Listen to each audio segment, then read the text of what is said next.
আসসালামু আলাইকুম প্রিয় লিসেনার্স, এখন যে ঘটনাটি আমি আপনাদের সাথে শেয়ার করতে যাচ্ছি, এই ঘটনাটি আমাদেরকে পশ্চিমবঙ্গ থেকে পাঠিয়েছেন সাজ্জাদ হোসেন ভাই। সাজ্জাদ হোসেন ভাই ইতোপূর্বে বেশ কয়েকটি ঘটনা আমাদেরকে পাঠিয়েছিলেন। এই ঘটনাগুলো আপনাদের সকলেরই ভালো লেগেছিল, আর উনি প্রতিনিয়ত আমাদেরকে চমৎকার চমৎকার ঘটনা পাঠিয়ে যাচ্ছেন।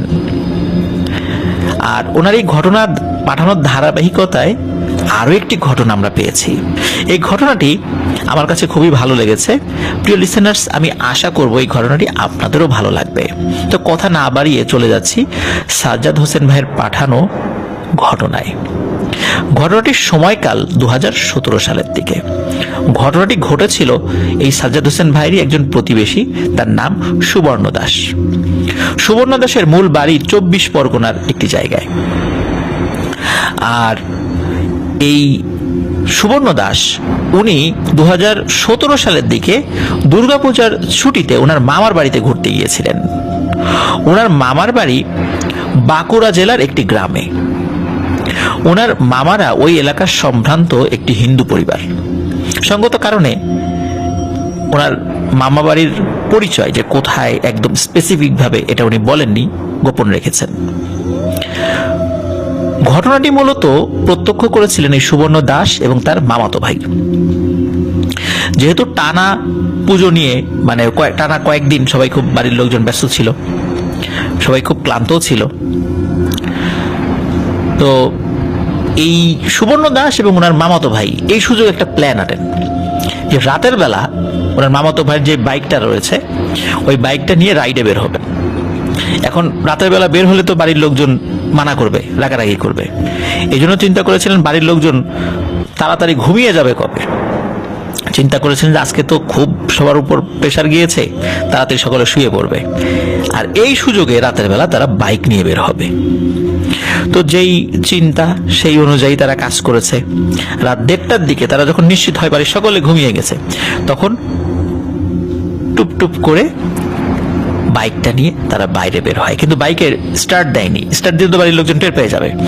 এই জন্য বাসা থেকে বাইকটা বের করে অনেক দূর পর্যন্ত তারা বাইকটা ঠেলে নিয়ে গেছে, যাতে করে বাইক স্টার্ট দিলে এই শব্দটা বাড়ির লোকজন টের না পায়। তারা যখন নিশ্চিত হয়েছে যে এখন স্টার্ট দিলে বাড়ির লোকজন টের পাবে না, তখন তারা স্টার্ট দিয়ে মূল রাস্তায় উঠে যায়। মূল রাস্তায় উঠে বাইক চালাতে থাকে। বাইক চালাচ্ছিলেন এই সুবর্ণ দাসের মামাতো ভাই। উনি যেহেতু লোকাল মানুষ ছিলেন, রাতের বেলা রাস্তাঘাট সেই ভালো চেনে আর কি। সুবর্ণ দাস তো রাতের বেলা এখানকার রাস্তাঘাটের সাথে অতটা পরিচিত নন। মাঝে মাঝে বেড়াতে এসেছেন, কিন্তু বাইক চালানোর মতো, বিশেষ করে রাতের বেলা এতটা এক্সপার্ট উনি মানে এই রাস্তায় চালানোর মতো ড্রাইভার উনি না। এই কারণে উনি পেছনে বসেছিলেন, ওনার মামাতো ভাই চালাচ্ছিলেন। ফাঁকা রাস্তায় বাইক চলছে, চারদিকে নিস্তব্ধতা বিরাজমান। দুজন খুব ভালো এনজয় করছিলেন এই বাইক রাইডিংটা। বেশ খানিকটা পথ যাওয়ার পর হঠাৎ করে তারা দুজন দেখেন রাস্তার সামনে একটা লোক মানে ক্রস করছে। বাইকটা যেহেতু বেশ গতিতে ছিল, এই হঠাৎ করে এত রাতের লোক পার হওয়াটা গ্রামে কিন্তু স্বাভাবিক না। মানে গ্রামের লোকজন এত রাতে সাধারণত রাস্তায় হাঁটাহাঁটি করে না। তো হঠাৎ করে যেহেতু সামনের দিকে চলে গেছে, মানে বাইকে ধাক্কা লাগেনি তার সাথে। তো এতে করে কি হয়, ওনার যে মামাতো ভাই, সুবর্ণ দাসের মামাতো ভাই, সে বাইকটা থামিয়ে দেয়। একটু বিরক্ত হয় যে এত রাতের বেলা হঠাৎ করে রাস্তার উপর চলে এসেছে। বাইকের আলো তো দূর থেকে দেখা যাচ্ছে, তারপরেও কেন হঠাৎ করে রাস্তা ক্রস করা শুরু করলো বাইকটা দেখেও। এবং এই কারণেই মূলত সে বাইকটা দাঁড় করায়। বাইকটা দাঁড় করার পরে তারা শুনতে পায় ওই লোকটা হেরে গলায় গান গেতে গেতে রাস্তা দিয়ে নেমে যাচ্ছে। তখন এই সুবর্ণ দাসের মামাতো ভাই সে বলে ওঠে, এই বেটা কে তুই? এত রাত্রে কই যাস? দেখিস না যে বাইক নিয়ে যাচ্ছিলাম, রাস্তার সামনে চলে আসলি? ওই লোকটা কি করে, থেমে যায়। থেমে ওই যে রাস্তা থেকে একটু নেমে যাচ্ছিল সেখান থেকে উঠে আসে। তারা দেখে লোকটা একদম স্বাভাবিক, কিন্তু তার চেহারা দেখে ওই সুবর্ণ দাসের মামাতো ভাই চিনতে পারলো না যে সে আসলে গ্রামের কিনা। মনে হলো সে গ্রামের না, কারণ তাকে ইতোপূর্বে এখানে সে দেখেনি। আবার হতেও পারে অনেক বাইরে থেকে লোকজন আসতেই পারে, গ্রামের সবাইকে যে সে চেনে তাও তো না।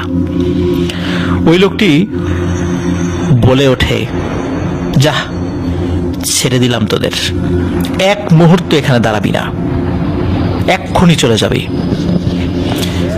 এই লোকের এই কথা শুনে তারা দুজনই অবাক হয় যে দোষ করলো সে, এইভাবে হুট করে রাস্তার উপর সামনে চলে এসেছে, দুর্ঘটনা ঘটতে পারতো। শুধু যে ওই লোকটা দুর্ঘটনা ঘটতে পারতো তা না, বাইকে আরোহী দুজনের সাথেও দুর্ঘটনা ঘটতে পারতো। তার সাথে ধাক্কা লাগলে নিশ্চয়ই বাইকে দুজন আরোহী তারাও বসে থাকতে পারতো না, তারাও বাইক থেকে ছিটকে পড়ে যেত। তো তার এই আচরণে তারা দুজনই চমকে ওঠে, এবং তার যেই গম্ভীর শব্দ, যে গম্ভীর আওয়াজ, এই আওয়াজে তারা দুজনই ভয় পেয়ে যায়। তারা আর কোনো কথা বাড়ায় না, বাইক নিয়ে সামনের দিকে চলতে থাকে। তখন সুবর্ণ দাসের মামাতো ভাই সুবর্ণ দাসকে বলতে থাকে, দেখলা ভাই, লোকটার কেমন ভাব, তাকে বললাম, সে উল্টা ঝাড়ি দিল। তখন আবার সুবর্ণ দাস বলে যে তুমিও তো এবার তাকে ঝাড়ি মেরে বলছো, তো যাই হোক, সেই হয়তো এই কারণে মাইন্ডও করতে পারে। তখন দুজন বলে যে নিজেরা নিজেদের মধ্যে কথা বলছে। কথা বলতে বলতে সুবর্ণ দাস কি করে পেছন দিকে আবার একটু ঘুরে তাকায় যে লোকটা কই গেল, যেহেতু তার নিয়ে কথা হচ্ছিল। তারা যেখানে ওই লোকটার সাক্ষাৎ পেয়েছিল, ওখান থেকে রাস্তার থেকে কিছুটা পথ এগিয়ে গেলে ভেতরে মাঠের মধ্যে একটা কবরস্থান রয়েছে। কবরস্থানের চতুর্দিকে লাইটও রয়েছে। ওই সুবর্ণ দাস তখন খেয়াল করে ওই লোকটি ওই কবরস্থানের দেয়ালের দিকে যাচ্ছে, কবরস্থানের মূল গেটের দিকে না গিয়ে দেয়ালের দিকে যাচ্ছে। সুবর্ণ দাস বলে যে ভাই দেখো, ওই লোকটা এত রাত্রে কবরস্থানের দিকে যায় কেন? তখন তার মামাতো ভাই বাইকটা থামায়, থামিয়ে বলে, বলো কি, এত রাত্রে কবরস্থানের দিকে যাবে কেন এই লোকটা?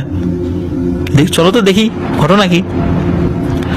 তখন সুবর্ণ দাস বলে যে বাইকের স্টার্ট বন্ধ করো, হেডলাইট বন্ধ করো, তাহলে তো ওই লোকটা বুঝে যাবে যে আমরা ফলো করছি।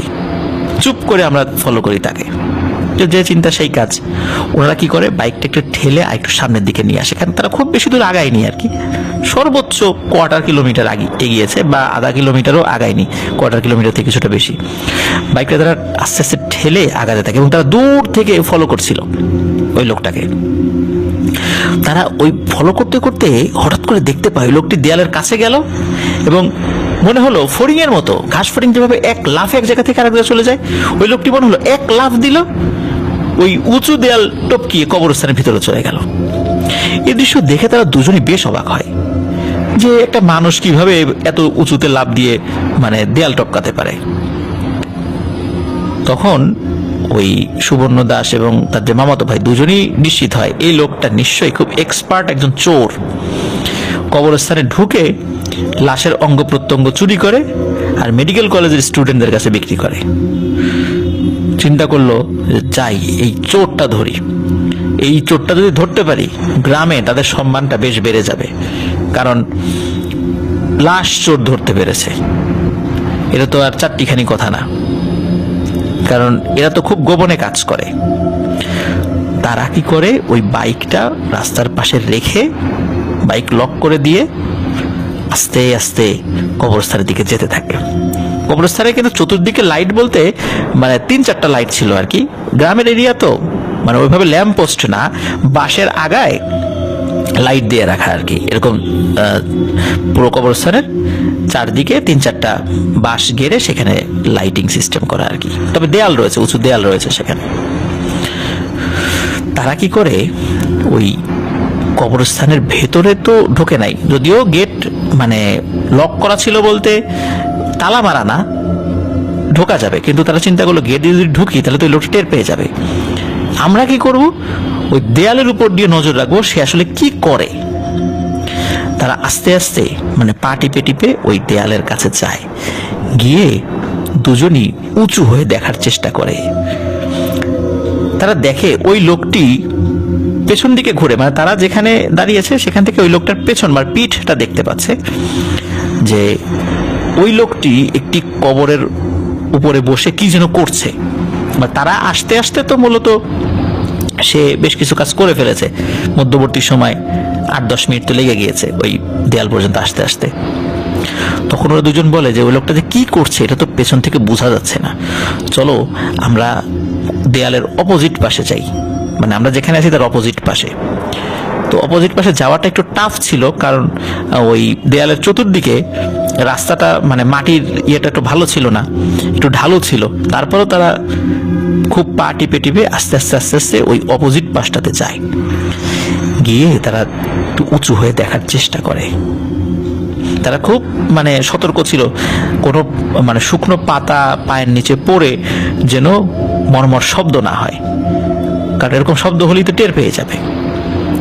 তারা যথেষ্ট সতর্ক ছিল। তারপরও কিছু শব্দ হয়েছে, তারা ভয় ছিল ওই লোকটা টের পেয়ে গিয়েছে কিনা। যাই হোক, তারা বুঝতে পারে না ওই লোকটা টের পায়নি। তারা ওই দেয়ালের উপর থেকে মাথাটা উঁচা করে দেখে যে ওই লোকটা কি করছে। তারা যে দৃশ্যটা দেখতে পায়, এই দৃশ্য দেখে তারা আর সহ্য করতে পারেনি। তারা দেখে যে ওই লোকটি কবরের ভেতর থেকে একটি লাশ বের করে ওই লাশটি চিবিয়ে চিবিয়ে খাচ্ছে। যখনই এটা দেখেছে, ওই সুবর্ণ দাস এবং তার মামাতো ভাই দুজনই মানে প্রচন্ড শব্দ করে মানে বমি করে দেয়, মানে ওয়াক করে বমি করে দিয়েছে। আর এই বমির মানে যে করেছে, এই যে ওয়াক শব্দ করেছে, এইটা আবার সে শুনে ফেলেছে এবং শোনার সাথে সাথে তাদের দিকে তখন তাকিয়েছে। তাকানোর পর সে লাশ খাওয়া বাদ দিয়ে তাদের দিকে এগিয়ে আসা শুরু করেছে। তারা যখন টের পেয়েছে যে সে এগিয়ে আসে, দুজনই ঝেড়ে দৌড় দিয়ে বাইকের কাছে চলে যায়। বাইক স্টার্ট দিয়ে তারা বাড়ির দিকে আসতে থাকে। বাড়ির দিকে যে আসছে, পেছন দিকে একবার সুবর্ণ দাস তাকায় এবং সে দেখতে পায় ওই যে লোকটি, তার উচ্চতা এখন প্রায় 20 ফুট হয়ে গেছে এবং সেই লোকটি দৌড়ে দৌড়ে তাদের দিকে আসছে। মনে হচ্ছে এখনই মানে তাদেরকে ধরে ফেলবে। তাদের বাইকের স্পিড ওই সময় ওই গ্রামের রাস্তায় 70 উঠিয়ে দেয়, কারণ এর উপরে স্পিড উঠানো যাবে না, যেহেতু আঁকাবাঁকা রাস্তা।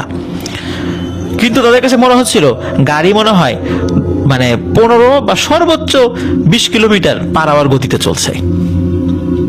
মনে হচ্ছে এর উপরে গাড়ি চলছেই না। আর পেছন থেকে ওই লোকটি যে এগিয়ে আসছে, রাগে গজরানোর আওয়াজ শুনতে পাচ্ছে।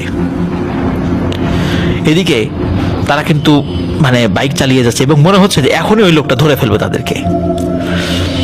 যখনই তাদের বাড়ির কাছাকাছি চলে এসেছে, তখনই পেছন থেকে বলে ওঠে, তোদেরকে আজকে জ্যান্ত চিবিয়ে খেয়ে ফেলতাম রে, যদি ধরতে পারতাম কবরস্থানের এরিয়ার মধ্যে, বেঁচে গেলি।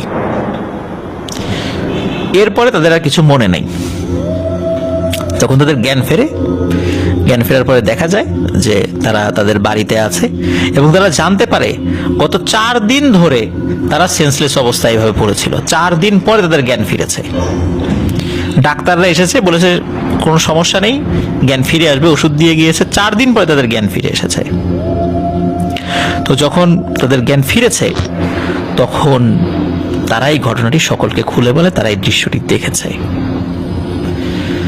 এরপরে তাদের বর্ণনা অনুযায়ী কবরস্থানে ওই কবরের কাছে গিয়ে দেখে না, কবরটা ঠিকই আছে, কোনো সমস্যা নেই, কবরটা আগে যেভাবে ছিল ঠিক তেমনই, কেউ যে ভেতর থেকে কিছু বের করেছে এমন প্রমাণটা পাওয়া যাচ্ছে না। প্রিয় লিসেনার্স, কবরস্থানে লাশ খাওয়া এক ধরনের জিন কিন্তু থাকে। আমরা কিন্তু ইতোপূর্বে এরকম ঘটনা বলেছি। অনেক সময় দেখা যায় অপমৃত্যু যাদের হয়, সেই ক্ষেত্রগুলোতে এই লাশগুলো খাওয়ার জন্য অনেক দুষ্টু জিন ওত পেতে থাকে সুযোগের অপেক্ষায়। কখনো কখনো তাদের সুযোগ চলে আসে এবং সেই সুযোগে তারা এই লাশগুলো খেতে পারে। বিভিন্ন ঘটনার কারণে তারা সেই সুযোগ পেয়ে যায়, আমরা সেই ব্যাখ্যাতে যাব না। তবে ওনাদের দুজনের সাথে, মানে সুবর্ণ দাস এবং তার মামাতো ভাইয়ের সাথে এর থেকেও যে ভয়ানক বিপদ হয়নি এবং এর পরবর্তীতেও তারা যে ওই পিশাচ দ্বারা আক্রান্ত হয়নি, এটি হচ্ছে সবচেয়ে বড় কথা। অনেক সময় দেখা যায় যে এই ঘটনার পর ওই পিশাচটা তাদের পিছু নেয় এবং লেগে থাকে, অনেক কষ্ট করে ওই পিশাচকে তাড়াতে হয় বা কখনো কখনো জীবন নাশ হয়ে যায়। তো যেহেতু এর পরবর্তীতে আর কোনো ঘটনা ঘটেনি, তো ঘটনাটি মূলত এখানেই শেষ। আশা করছি এই ঘটনাটি প্রিয় লিসেনার্স আপনাদের সকলের ভালো লেগেছে।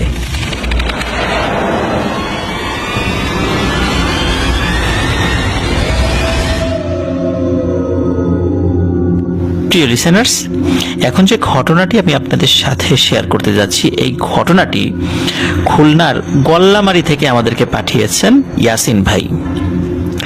তো এই ঘটনাটি ওনার নিজের সাথে ঘটে যাওয়া একটি ঘটনা। উনি বর্তমানে মেডিকেল কলেজে ভর্তির জন্য প্রিপারেশন নিচ্ছেন, আর ঘটনাটি যখন ঘটে তখন তিনি ক্লাস 10-এ পড়ছেন। ঘটনাটি বছর 3 আগে ওনার সঙ্গে ঘটেছিল। ওনাদের গ্রামের বাড়ি যশোরের 12 বাজার নামক স্থানে, কিন্তু উনি ওনার আব্বুর চাকরির সূত্রে সাতক্ষীরা জেলার নলতা গ্রামে থাকতেন। যেদিন ঘটনা ঘটে ওই দিন বাসায় গন্ডগোল করে, মানে ঝগড়াঝাটি করে সন্ধ্যা 7টার দিকে উনি বাসা থেকে বের হয়ে যান। তখন সময়টা ছিল বর্ষাকাল।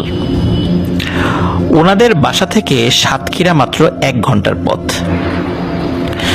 তাই উনি নলতা কালীবাড়ি থেকে একটি বাসে উঠে সাতক্ষীরাতে চলে আসেন। সেখানে তিনি ওনার এক খালাতো ভাইয়ের হোস্টেলে গিয়ে ওঠেন, কিন্তু সমস্যা দেখা দিল ওই সময় ওনার খালাতো ভাই হোস্টেলে ছিল না। রাগের মাথায় ওনার খালাতো ভাইকে ফোন দেওয়ার কথা মনেই ছিল না। দেখা গেল আবার ফোন যে দেবেন, দিলে খালাতো ভাই আবার যদি তার বাড়িতে বলে দেয় যে ও আসছে আমার কাছে, তখন আবার দেখা গেল যে লোকজন তার আগেই ওখানে চলে গিয়েছে তাকে আবার নিয়ে আসার জন্য। এই সমস্ত কারণেও আসলে ফোন উনি দেননি। যাই হোক, হোস্টেলে গিয়ে যখন তার খালাতো ভাইকে পেলেন না, এখন তিনি কি করবেন? তখন রাত বাজে প্রায় 10টা। ওই সময় তিনি চিন্তা করেন যে উনি ওনার নানা বাড়িতে যাবেন। ওনার নানা বাড়ি ছিল শাহপুর মোরাগাছা গ্রামে। এই গ্রামটি মূলত সাতক্ষীরা জেলার তালা থানার অন্তর্ভুক্ত। যাত্রাপথে আল্লাহর রহমতে কোনো সমস্যা হয়নি।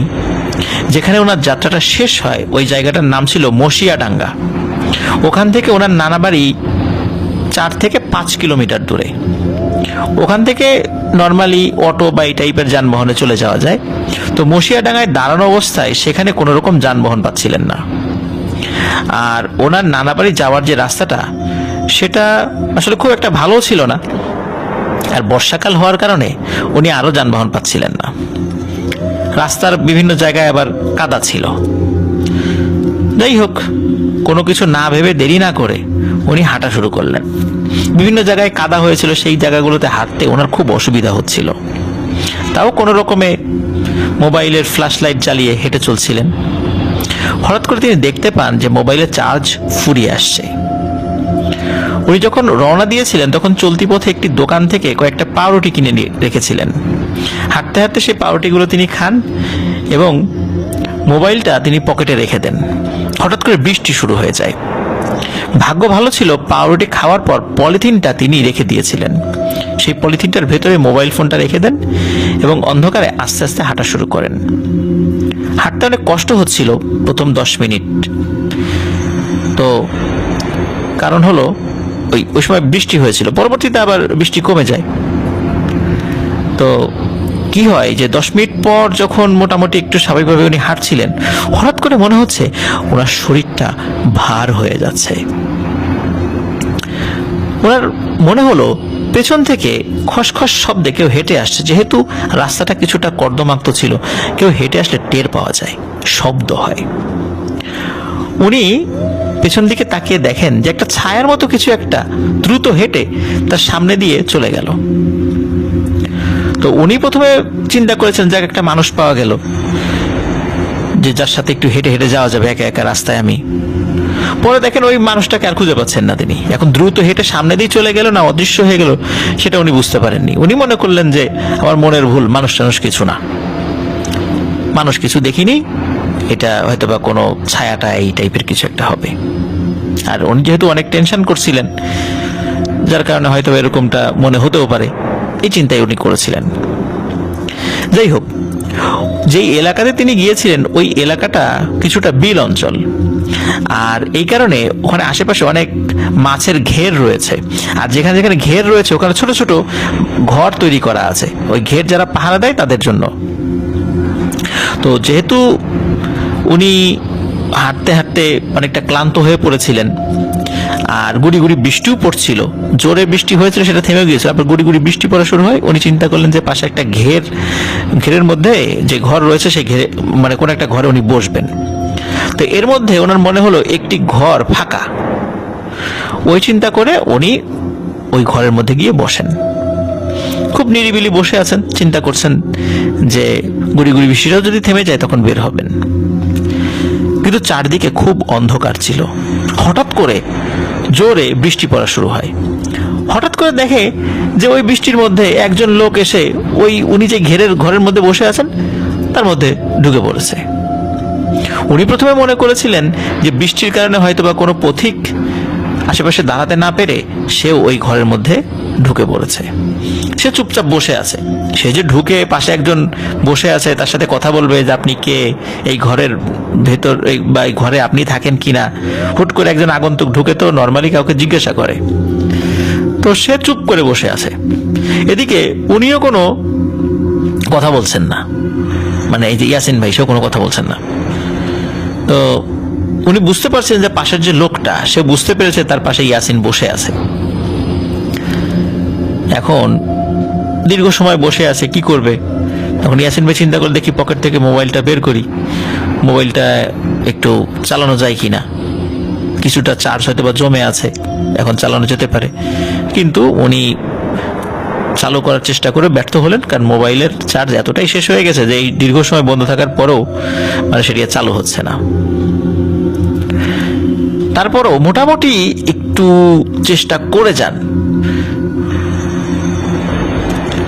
যখন মোবাইলটা মাত্র কয়েক সেকেন্ডের জন্য ধপ করে একটু জ্বলে উঠেছিল, ওই আলোতে, ওই স্ক্রিনের যে আলোটা হয় ওই আলোতে ওই ইয়াসিন ভাই দেখতে পান যে ওই যে চাদর মুড়ি দেওয়া যে লোকটা ঘরের মধ্যে ঢুকেছিল ওই লোকটি আসলে এক টানা ওনার দিকেই তাকিয়ে আছে।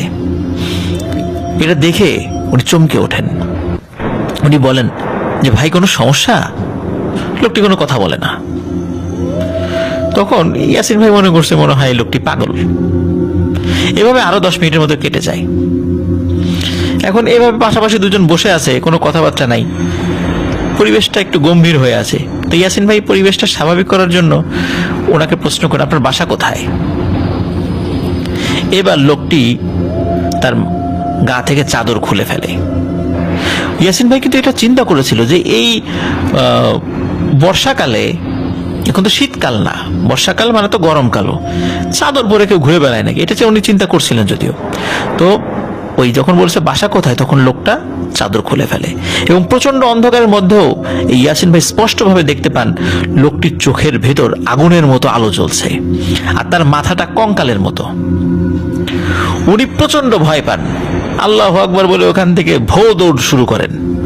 দৌড়াতে দৌড়াতে উনি বিভিন্ন জায়গায় পা পিছলে পড়ে যান।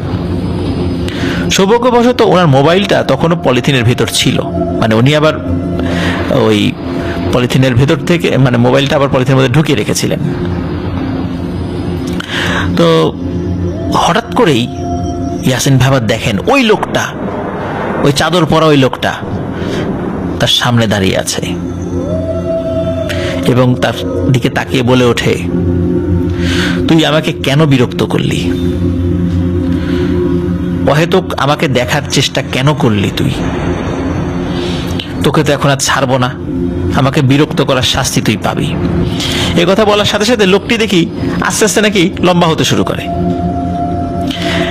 এবং তার হাত দিয়ে এই ইয়াসিন ভাইয়ের গলা টিপে ধরে। উনি চিন্তা করেছেন যে শেষ, আজকে আমার জীবন শেষ। উনি জোরে জোরে আয়াতুল কুরসি পড়ার চেষ্টা করতে থাকেন। এর মধ্যে হঠাৎ করে লোকটি অদৃশ্য হয়ে যায়। তখন ইয়াসিন ভাই আশেপাশে কাউকে দেখেন না যে কাউকে সাহায্যের জন্য বলবেন। উনি আবার উঠে দৌড় লাগান। হঠাৎ করে তিনি দেখেন ওনার পেছন থেকে একটা কুকুর ছুটে আসছে। উনি ওনার মতো দৌড়ে যাচ্ছেন। চলতি পথে বেশ কয়েকবার আবারও উনি পড়ে গিয়েছিলেন। তারপর উনি দেখেন যে এখন একটা কুকুর না, 3-4টা কুকুর ওরা চারদিকে ঘিরে ধরে রয়েছে এবং তাদের স্বরে ভয়ঙ্করভাবে গর্জন করে যাচ্ছে। তো উনি আর এটা নিতে পারছিলেন না, উনি ওখানেই মাথা ঘুরে পড়ে যান। তো ওনার একদম সেন্স আসলে ছিল না, বিষয়টা এরকম না। মানে আধো সেন্স আছে, আধো নেই এরকম একটা অবস্থা। এর মধ্যে কি হয় যে ওই যে ওখানে আশেপাশে আরো ঘের রয়েছে না, ওই ঘেরের একজন লোক ওই রাস্তা দিয়ে ফিরছিল। তো সে দেখতে পায় যে উনি এই রাস্তার উপর পড়ে আছেন। সেখান থেকে তাকে উদ্ধার করে এবং আরো কিছু লোকজনকে ডেকে নিয়ে আসে, কারণ তার তো পরিচিত আরো লোকজন আছে আশেপাশে ঘেরের যে ঘরগুলো রয়েছে। এর মধ্যে একজন আবার ইয়াসিন ভাইকে চিনত এবং সে আবার তার দুঃসম্পর্কের মামাও হয়। আর ইয়াসিন ভাইয়ের বড় মামা ছিল গ্রামের মেম্বার, সেই খাতিরে টুকটাক অনেকেই ওনাকে চিনত, বিভিন্ন সময় বেড়াতে আসতো। তো যাই হোক, তারা সকলে ধরাধরি করে ওনার নানা বাড়িতে নিয়ে আসে। সেখানে ওনার বড় মামা ওনার এই অবস্থা দেখে পাশের মসজিদ থেকে ওই রাত্রেই ইমাম সাহেবকে ডেকে নিয়ে আসে। ইমাম সাহেব তাকে দেখে ঝাড়ফুঁক করে দেয়। সকালে যখন তার জ্ঞান ফেরে তখন সবাইকে এই ঘটনাটা খুলে বলে। সবাই তাকে সান্ত্বনা দেয়, আরে কিছু হবে না, এমনি ভয় পেয়েছো রাতের বেলা, এরকম টুকটাক রাতের বেলা আসতে গেলে মানুষ ভয় পাই। আর যেহেতু বিল এলাকা, এরকম ঘটনা টুকটাক অনেকেই ঘটে। তো ওই দিনেই ওনার আম্মু এবং ওনার ছোট ভাই ওনার নানা বাড়িতে চলে আসে। বেশ এক সপ্তাহ ভালোভাবেই কাটে। এক সপ্তাহ পর এক রাতে উনি ওনার নানির রুমে ঘুমিয়েছিলেন। ঘুমের ঘোরে উনি দেখতে পান একজন লোক ওনার সামনে দাঁড়িয়ে আছে চাদর মুড়ি দিয়ে। সে তাকে বলে, এই তোর আম্মুকে ডেকে আন। কিন্তু উনি ঘুমের ঘোরেই বলছে আর কি, ঘুমের মধ্যে উনি দেখছেন এটা যে এবং শুনছেন যে ওনার আম্মু এবং ওনার মামা, যার যার মামারা আছে পাশের ঘরে, ওনারা কথা বলছেন এবং ওনাদের কথার শব্দ শুনতে পাচ্ছেন। উনি ঘুমের ঘরে ওই লোকটাকে বলে যে আম্মু পাশের ঘরে আছে, যান, আপনি নিজে যান।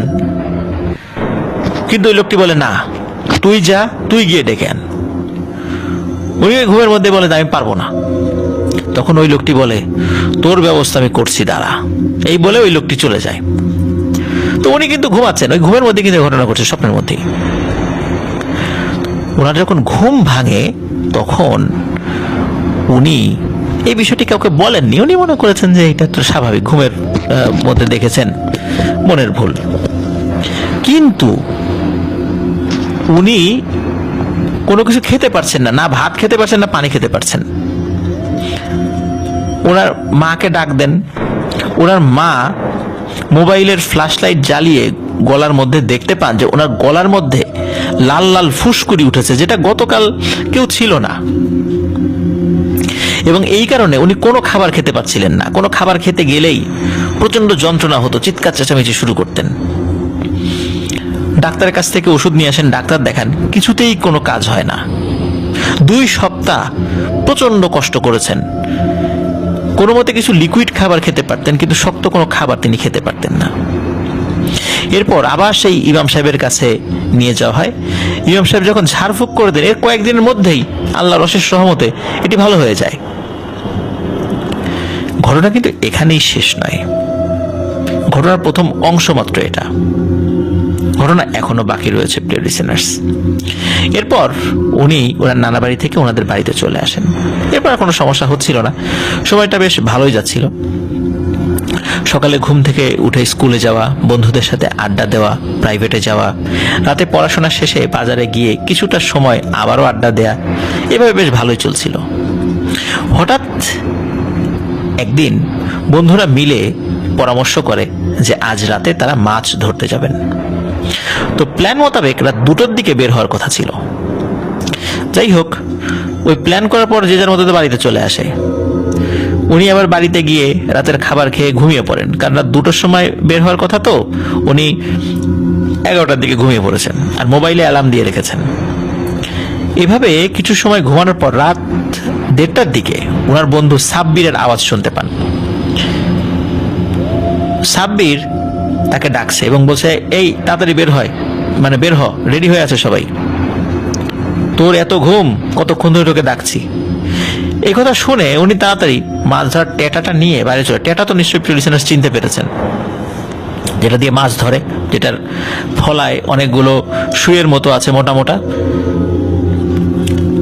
বাইরে গিয়ে তিনি দেখেন যে সাব্বির দাঁড়িয়ে আছে। আর তারা প্ল্যান করে রেখেছিল, তাদের গন্তব্য ছিল রহিম স্যারের পুকুর। ওখানে রহিম স্যারের একটি পুকুর ছিল, ওই পুকুরটা অনেক পুরাতন। দিনের বেলা লোকজন ওখানে কম যেত, আর রাতের বেলা তো কেউ যেতই না। তো ওই নিরিবিলি ভেবে ওই পুকুরে মাছ ধরার জন্যই তারা প্ল্যান করেছিল, যাতে কেউ বুঝতে না পারে। যাই হোক, উনি তো সাব্বিরের সাথে হাঁটছেন। তখন এই ইয়াসিন ভাই সাব্বিরকে বলে, কিরে বাকিরা সব কই? সাব্বির কোনো কথার উত্তর দেয় না। সাব্বিরের সাথে আরো অনেক কথা বলতেছে, কিন্তু সাব্বির কোনো কথার উত্তর দেয় না। আর সাব্বির সবসময় তার থেকে কিছুটা দূরত্ব রেখে হাঁটছিল। উনিও জোরে জোরে হাঁটা শুরু করে, তবুও সাব্বিরের নাগাল পায় না, দূরত্ব থাকেই। তখন ইয়াসিন ভাই আবার বলে যে, কিরে রাফি, সৌরভ, আকাশ ওরা সব কই? তারপরও সে কোনো উত্তর দেয় না। তখন এই ইয়াসিন ভাইয়ের মনে একটু সন্দেহ জাগে। তখন সে বুঝতে পারে যে আচ্ছা, এই যে আগে গল্প শুনতাম যে যদি কোনো পিশাচ জাতীয় কিছু বা জিন জাতীয় কিছু সাথে সাথে হাঁটে রাতের বেলা, তার হাঁটার মানে নাগল পাওয়া যায় না, জোরে হাঁটলে বা দৌড়ালেও, এর তো নাগল পাচ্ছি না। আর বিভিন্ন গল্প শুনেছি যে অনেকবার কথা বললেও খালি হু না এরকম উত্তর দেয়, হ্যাঁ হু করে। এও তো কোনো কথার উত্তর দেয় না, হ্যাঁ হু করে না। চিন্তা করেন যে এইটা তো মনে হয় পিশাচ রে, আমার সাথে তাই এর আগে একবার ঘটনা ঘটেছিল। এই চিন্তা করে ঘুরে দেন এক দৌড়। আর যখনই দৌড় শুরু করেছেন, পেছন থেকে ভয়ঙ্কর বাঘের গর্জন উনি শোনেন, এবং এত ভয়ঙ্কর ছিল সেই গর্জন, মনে হচ্ছিল ওনার হৃৎপিণ্ডটা এখনই বুঝি বন্ধ হয়ে যাবে। তবুও উনি কোনো কিছুর দিকে না তাকিয়ে দৌড়াতে থাকেন। হঠাৎ করে সেই রক্তমাখা চোখ এবং কঙ্কালের মাথার মতো সেই অবয়বটি তার সামনে এসে দাঁড়ায়। তখনও তার গায়ে চাদর ছিল। সামনে এসে দাঁড়িয়ে আছে এবং বলছে, কি মনে করেছিলি বেঁচে গেছিস? এত সহজ না। এই বলে সজোরে তার বুকে একটি লাথি মারে। এক লাথিতে সে ছিটকে দূরে পড়ে যায় এবং চিৎকার দিয়ে অজ্ঞান হয়ে পড়ে যান। ওনার যখন জ্ঞান ফেরে, তখন তিনি দেখতে পান যে উনি ওনার বাড়ির বিছানায় ঘুমিয়ে আছেন এবং তার পাশে মা বসে আছে এবং তার মা কাঁদছে। তিনি তার মাকে সব ঘটনা খুলে বলেন। তখন উনি নিজেও দেখতে পান এবং পরিবারের সদস্যরাও দেখতে পান যে তার বুকের উপর মানে আঘাতের একটি চিহ্ন রয়েছে এবং সেই জায়গায় রক্ত জমাট বেঁধে আছে। বুকে প্রচন্ড আঘাত পেয়েছিলেন। ওনার বাবা ওনার গ্রামের এক কবিরাজকে ডেকে আনে। কবিরাজ এসে বলে ওনাকে খুব শক্তিশালী খারাপ একটি জিন আসর করেছে, এর থেকে নিস্তার পাওয়া অনেক কঠিন। যাই হোক, এরপরও সে নিজের বিদ্যা বুদ্ধি যতটুকু ছিল সে ঝাড়ফুঁক করে দিয়ে যায়, তেল পরে দিয়ে যায়, পানি পরে দিয়ে যায়। এরপর মোটামুটি বেশ কয়েকদিন বেশ ভালোই চলছিল। এরপর থেকে শুরু হয় পরিবারের সবার সাথে মানে ঘটনা, মানে উৎপাতটা এমন ছিল যে ওনাদের ঘরের টিনের চালে কারো হাঁটার শব্দ পেত রাতের বেলা। আবার কেউ যদি রাতের বেলা বাইরে যেত, ওই চাদর পরা লোকটিকে দেখতে পেত। এইভাবে লোকজন মানে তার বাড়ির লোকজন স্পেশালি ভয় পাওয়া শুরু করলো।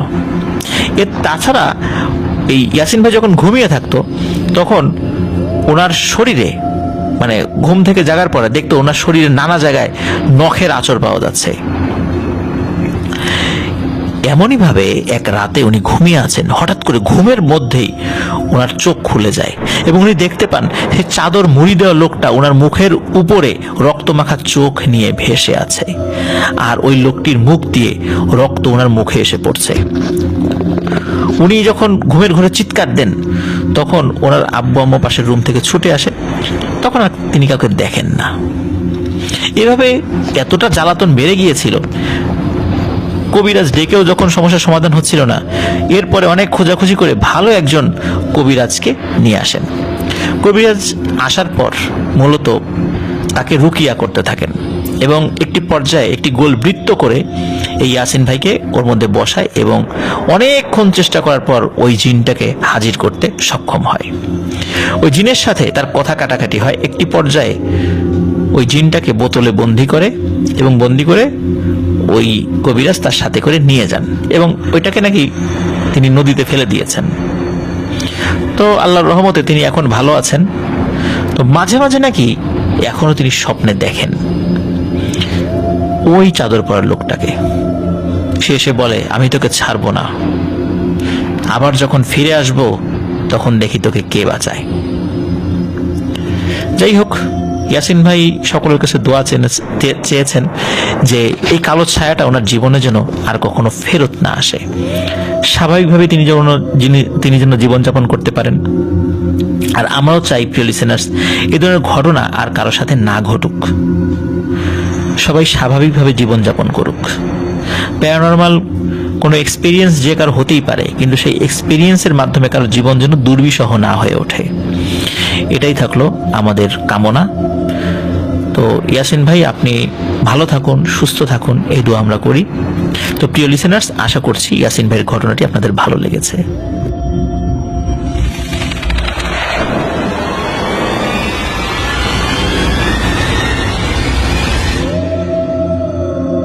প্রিয় লিসেনার্স, এখন যে ঘটনাটি আমি আপনাদের সাথে শেয়ার করতে যাচ্ছি, এই ঘটনাটিও আমাদেরকে পাঠিয়েছেন একজন রেমিটেন্স যোদ্ধা ভাই। সঙ্গত কারণে তিনি তার নামটি বলতে নিষেধ করেছেন, যদিও বা আমাদেরকে তিনি তার নামটি জানিয়েছেন এবং তার ডিটেলস, অ্যাড্রেস সহ বিস্তারিত বিষয়াদি আমাদেরকে বলেছেন, কিন্তু বেশ কিছু জিনিস তিনি আমাদেরকে বলতে নিষেধ করার কারণে সেগুলো এড়িয়ে যাচ্ছি। বর্তমানে তিনি সংযুক্ত আরব আমিরাতে রয়েছেন, আর তার বাড়ি ফেনী জেলার সোনাগাজী উপজেলায়।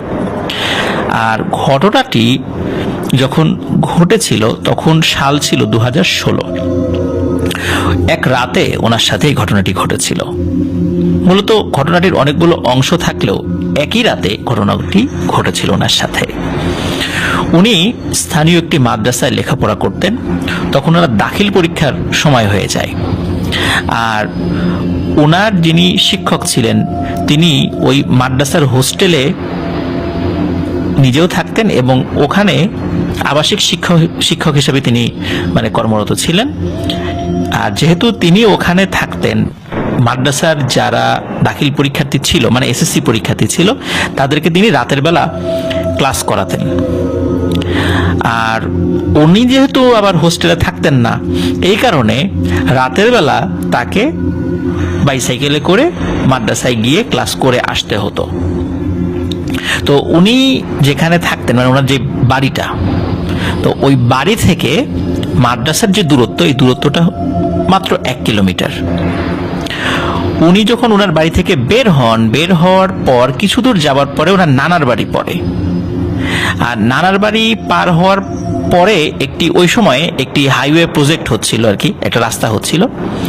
তো ওখান দিয়ে সাইকেল চালিয়ে যেতে 5 মিনিট সময় লাগে মাদ্রাসায় পৌঁছাতে। আর ওনার যে নানার বাড়ি, ওই নানার বাড়ি থেকে কিছুটা সামনে গেলে একটা কবরস্থান পড়ে। কবরস্থানটা পার হওয়ার পর কিছুটা পথ আগালে একটি স্কুল পড়ে। স্কুলটি তখনও উদ্বোধন হয়নি, এখন হয়েছে। স্কুলের সাথে বড় একটি পুকুর রয়েছে। এই পুকুরের পাড় আবার অনেক উঁচু। পুকুরটার সাথে তখন বিশাল একটা বাউন্ডারি করা জায়গাও ছিল। সেখান থেকে আবার একটু সামনের দিকে এগোলে রাস্তার দুই পাশে, এক পাশে ছোট্ট আরো একটি কবরস্থান, আর এক পাশে একটি ছোট্ট শ্মশান ছিল। এর মধ্যবর্তী জায়গায় একটা খাল ছিল, খালের উপর দিয়ে আবার একটা ব্রিজ ছিল। আর ব্রিজটা দিয়ে যখন আরো একটু সামনের দিকে এগোনো যাবে, তখন হাতের ডান পাশে একটি বিশাল হিন্দু বাড়ি রয়েছে। আর ওই হিন্দু বাড়িটা পার হলে একটি বাজার, আর বাজারটি পার হলেই ওই মাদ্রাসা। এতগুলো বর্ণনা দেওয়ার পেছনে কারণ রয়েছে প্রিয় লিসেনার্স, কারণ এই ঘটনাটি যখন ঘটেছিল, এই জায়গাগুলোর প্রত্যেকটা না হলেও উল্লেখযোগ্য কয়েকটি প্লেসের সাথে এই ঘটনাটি সম্পর্কযুক্ত রয়েছে। এই কারণে বিস্তারিত বিবরণটা আমাদেরকে দিতে হলো। তো যাই হোক, উনি যেটা করতেন সেটা হলো যে ওই আসরের নামাজ পড়ে উনি বাসার থেকে হালকা নাস্তা করে সাইকেলে করে মাদ্রাসায় চলে আসতেন। তো সেখানে বন্ধু বান্ধবদের সাথে গ্রুপ স্টাডি করে এশার নামাজের পরে ওই হুজুর পড়াতে বসতেন। তো পড়ানোর পর রাত 10টার দিকে সাধারণত পড়া শেষ হয়ে যেত। আর ওনার সব বন্ধু বান্ধব যেহেতু হোস্টেলেই থাকতেন, উনি শুধু বাইরে থাকতেন। তো যেদিন উনি গিয়েছিলেন, ওই দিনও আসরের পরে গিয়েছিলেন। প্রতিদিনের মতো গ্রুপ স্টাডি চলছে। তারপরে এশার নামাজের পর হুজুর পড়ানো শুরু করেছে। ওই সময় শীতের কাল ছিল, ডিসেম্বর মাস, 2016 সালের ডিসেম্বর মাস ছিল আর কি। ওই দিন মাদ্রাসার ওই হুজুর উনি আবার ইসলামের ইতিহাস পড়াচ্ছিলেন, আর যেহেতু ইতিহাসের বিভিন্ন বিষয় নিয়ে আলোচনা করতে গেলে সময়টা একটু বেশি লেগে যায়, ওই দিন সবকিছু শেষ করতে করতে মোটামুটি রাত 11টা 11:30 বেজে যায়। যেহেতু মানে অনেক রাত হয়ে গিয়েছে, তারপর আবার শীতকাল, এই জন্য ওনার যারা ক্লাসমেট ছিল, যারা ওই হোস্টেলে থাকতো, তারা সকলে রিকোয়েস্ট করে আর কি, যে তোমার যাওয়ার দরকার নাই, তুমি আজকে থেকে যাও।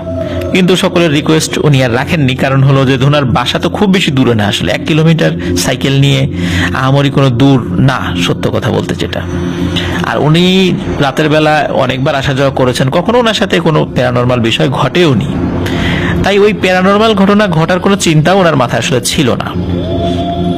আর উনি যেটা করতেন সেটা হলো ওই পড়াশোনা করে গিয়ে রাতের বেলা গিয়ে মানে খাবার খেতেন। তো উনি চিন্তা করেছে যে রাত তো অনেক হয়েছে, রাত্রে তো খাওয়া দাওয়াও হয়নি, তো বাড়িতে গিয়েই খাওয়া দাওয়া করব। আর হোস্টেলে তো একটা মিল সিস্টেম রয়েছে, চাইলেও আসলে ওইভাবে খাওয়াটা একটু সমস্যা।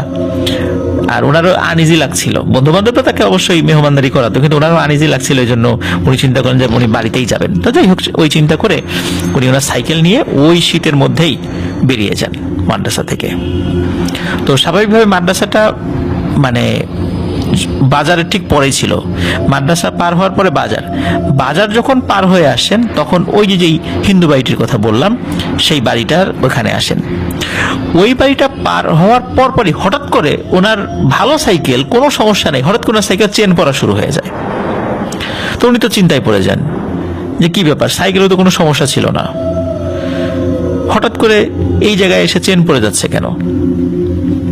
তো উনি যতবার চেন পড়েছে ততবারই উনি চেন উঠিয়েছেন, কিন্তু এতবার চেন পড়া এটা সাইকেলের কোনো সমস্যাই হয়েছে এটা উনি ধরে নেন আর কি।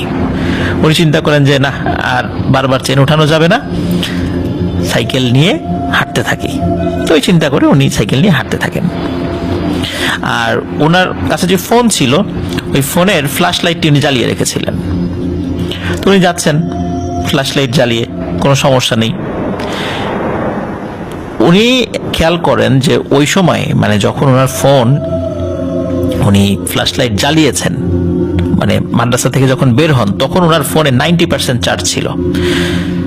উনি যখন বাসার থেকে বের হয়েছিলেন বিকালবেলা, তখন ফুল চার্জ 100% চার্জ দিয়ে নিয়ে এসেছিলেন, মাঝখানে তার ফোন ইউজ করেননি।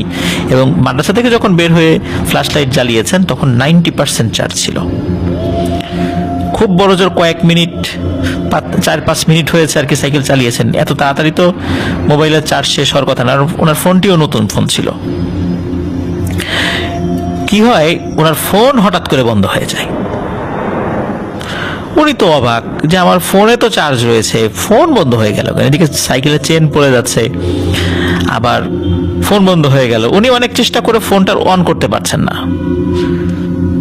তো উনি মনে মনে ওই দোকানদারকে গালি দিচ্ছেন যে এরকম বাজে একটা ফোন তাকে ধরিয়ে দিয়েছে। যাই হোক, উনি যখন অনেক চেষ্টা করে সাইকেলটাও ঠিক করতে পারেননি, ফোনটা অন করতে পারেননি, উনি যথারীতি ফোন পকেটে রেখে ওই কুয়াশার মধ্যে সাইকেল ঠেলে ঠেলে এগিয়ে যাচ্ছেন।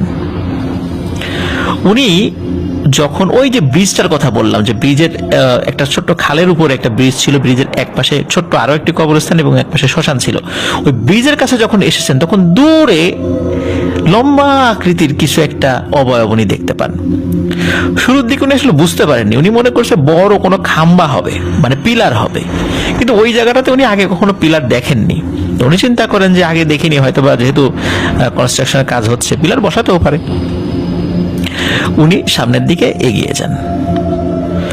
এগিয়ে যাওয়ার পরে উনি দেখেন এটা আসলে কোনো পিলার না, এটা বিশাল আকৃতির একটা মানুষের অবয়ব, একদম শুকনো লিকলিকে কঙ্কালসার একটা মানুষ। মুখমণ্ডলটা অনেক লম্বা, কিন্তু তার হাইট 50 থেকে 60 ফুট উচ্চতার। এই অবয়বটিকে দেখে ভীষণ রকমের ভয় পায় উনি, এবং ভয় পাওয়ার পর নিজেকে সামলানোর চেষ্টা করতে লাগলেন। যেহেতু উনি মাদ্রাসার স্টুডেন্ট ছিলেন, দোয়া কালাম জানতেন, তো উনি দোয়া কালাম পড়তে থাকেন। এবং উনি এটা জানতেন যে রাতের বেলা যদি এই ধরনের জিনিস হঠাৎ করে সামনে চলে আসে, যদি কেউ বেশি ভয় পায়, তাহলে সমস্যা আরো বাড়ে। এবং ওই জিনিসটি বা যে জিনিসটি সামনে চলে আসে সেই জিনিসটি আরো ভয় দেখানোর চেষ্টা করে। তো উনি দোয়া কালাম পড়তে থাকেন এবং জোরে জোরে দোয়া পড়তে থাকেন। অনেকক্ষণ ধরে দোয়া কালাম পড়ছেন, কিন্তু উনি দেখতে পান যে ওই অবয়বটি সামনের থেকে আর সরে না। ওদিকে ওই শ্মশানের পাশে একটা বাড়ি ছিল, তো মোটামুটি জোরে ডাক দিলে ওই বাড়ির লোকজন শুনতে পায়। তো উনি আবার কি করেন, জোরে জোরে ডাকাডাকি শুরু করেন, কিন্তু ওই বাড়ির লোকজন শুনতে পাচ্ছে। যেহেতু শীতের রাত, হয়তো তাড়াতাড়ি ঘুমিয়ে গিয়েছে, এই কারণে হয়তোবা সেখান থেকে কোনো সারা শব্দ আসছে না।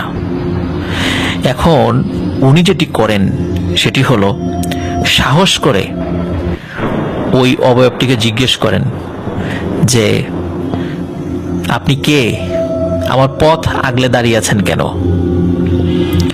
তখন ওই অবয়বটি বলে, অনেক দিন ধরে তোকে চোখে চোখে রাখছি, পাহারা দিচ্ছি, সুযোগ পাইনি, আজকে পেয়েছি তোকে।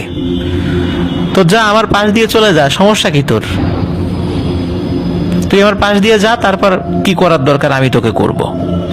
এই কথা বলার পর সে তো বুঝতে পেরেছে যে আজকে আমার অবস্থা খারাপ। সে আবার সাহস করে জিজ্ঞেস করে যে আপনি কেন আমার পথ আটকে দাঁড়িয়ে আছেন, আপনি কে?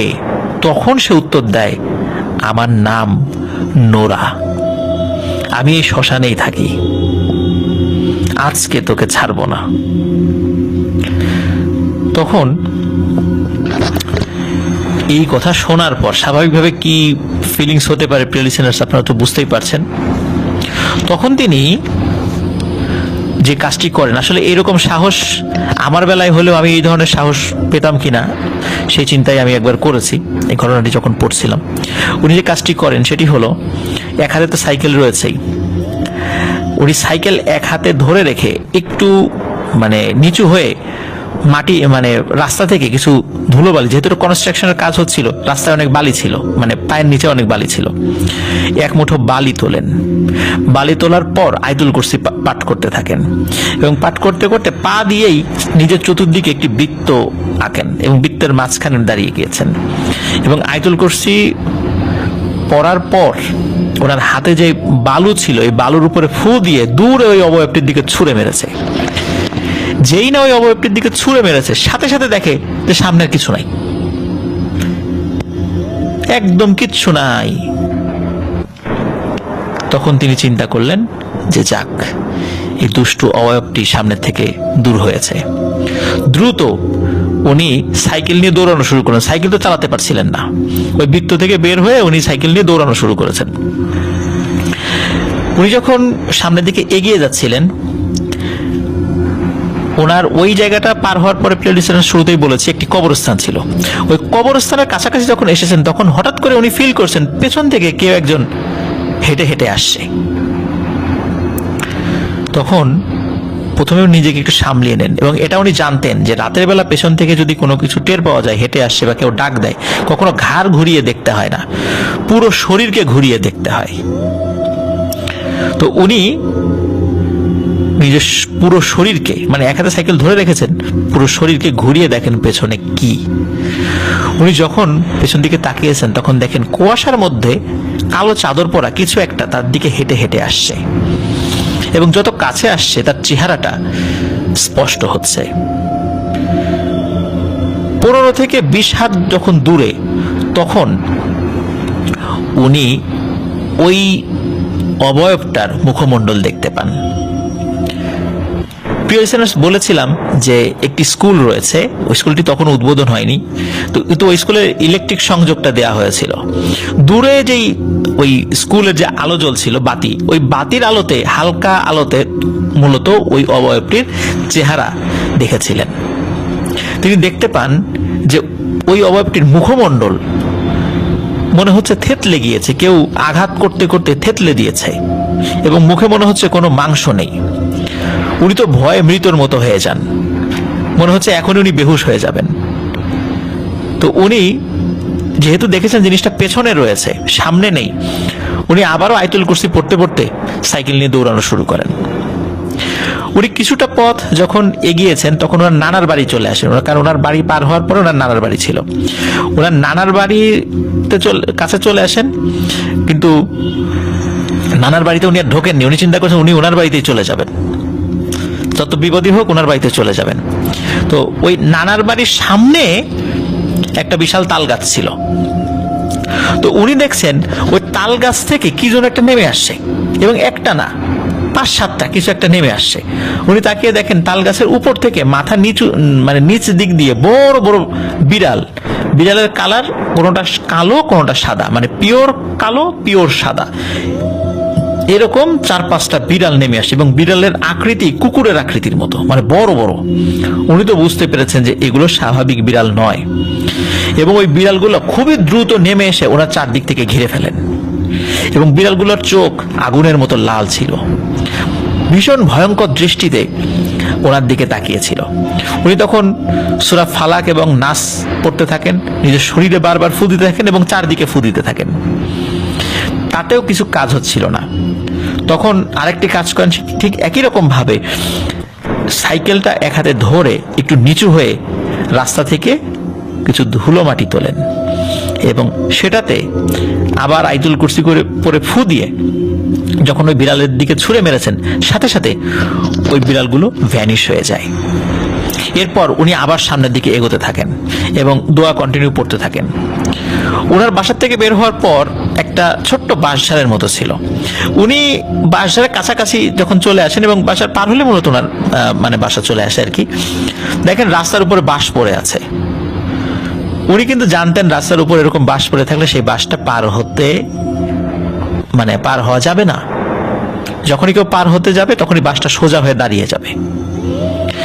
উনি যখন ওই অবস্থা দেখেছেন, উনি বুঝতে পেরেছেন যে বাড়ি পর্যন্ত হয়তো আর আজকে পৌঁছানো সম্ভব হয় না, তার আগেই উনি শেষ।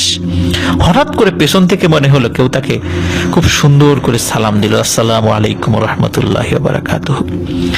উনিও সালামের উত্তর দিলেন, এবং উনি পুরো শরীরকে আবার ঘোরালেন। তাকিয়ে দেখেন খুব সুদর্শন একজন মধ্যবয়সী ভদ্রলোক, মুখে দাড়ি রয়েছে, খুব সুন্দর চেহারা। তখন উনি বলছেন, ওই লোকটি বলছেন যে বাবা আমি বাসটা তুলে দিচ্ছি, তুমি চলে যাও, আমি তোমার পেছনে পেছনে আসছি। তখন ইনি আবার জিজ্ঞেস করেন যে আঙ্কেল আপনাকে তো ঠিক চিনতে পারলাম না। বলে আমাকে তুমি চিনবে না, তুমি যাও, মনে হচ্ছে তুমি একটু সমস্যায় পড়েছো, ভয় পাচ্ছ।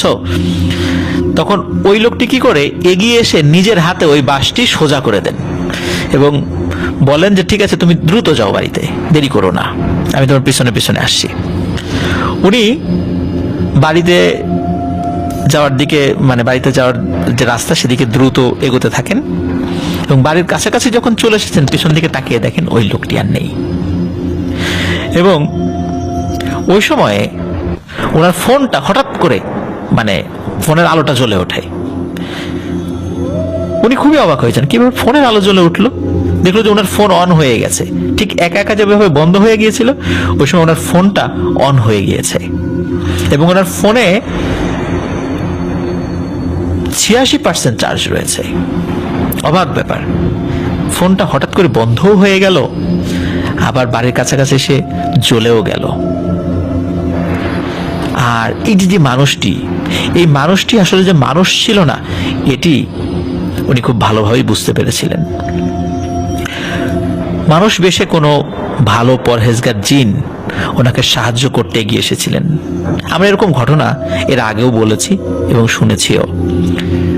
মাঝে মাঝে ভালো কোনো জিন মানুষের উপকারে এগিয়ে আসে। ভালো জিনগুলো যখন দেখে দুষ্টু জিনেরা কোনো মানুষকে ক্ষতি করার চেষ্টা করছে, তখন আল্লাহ তাআলার ইচ্ছাতেই এই ধরনের সাহায্যকারী আল্লাহ তাআলা পাঠিয়ে দেন, এবং যাদের ওসিলায় অনেক সমস্যা থেকে আমরা নিষ্কৃতি পাই। কখনো কখনো তাদেরকে দেখা যায় না, অদৃশ্যভাবেই দুষ্টু জিনদেরকে তারা হটিয়ে দেন। এরকমই একটা ঘটনা তার সাথে ঘটেছিল। অসংখ্য ধন্যবাদ সুদূর সংযুক্ত আরব আমিরাত থেকে চমৎকার একটি ঘটনা আমাদেরকে পাঠানোর জন্য, যেটি ওনার নিজের সাথে ঘটেছিল 2016 সালে। তো প্রিয় লিসেনার্স, আশা করছি ঘটনাটি আপনাদের সকলের ভালো লেগেছে, এবং তিনি বলেছেন আরো ছোটখাটো ঘটনা তার সাথে রয়েছে। তো আমরা আশা করব তিনি আমাদেরকে সেই ঘটনাগুলো দ্রুত লিসেনারদের উদ্দেশ্যে পাঠিয়ে দেবেন।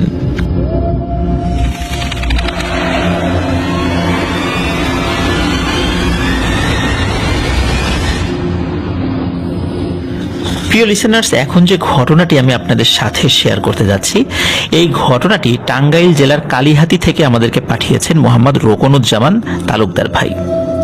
উনি বর্তমানে সরকারি সাদাত কলেজে অনার্স তৃতীয় বর্ষে অর্থনীতি বিভাগে লেখাপড়া করছেন। এই ঘটনাটি মূলত ঘটেছিল ওনার নানার সাথে। ওনার নানার নাম আক্তার হোসেন তালুকদার। তো ঘটনাটি যেভাবে সংগ্রহ করেছিলেন সেই বিষয়ে কিছুটা আলোকপাত না করলেই নয়। বছরখানেক আগে তিনি যখন তার নানা বাড়িতে বেড়াতে গিয়েছিলেন, তার সাথে ছিল তার ছোট ভাই অনিক।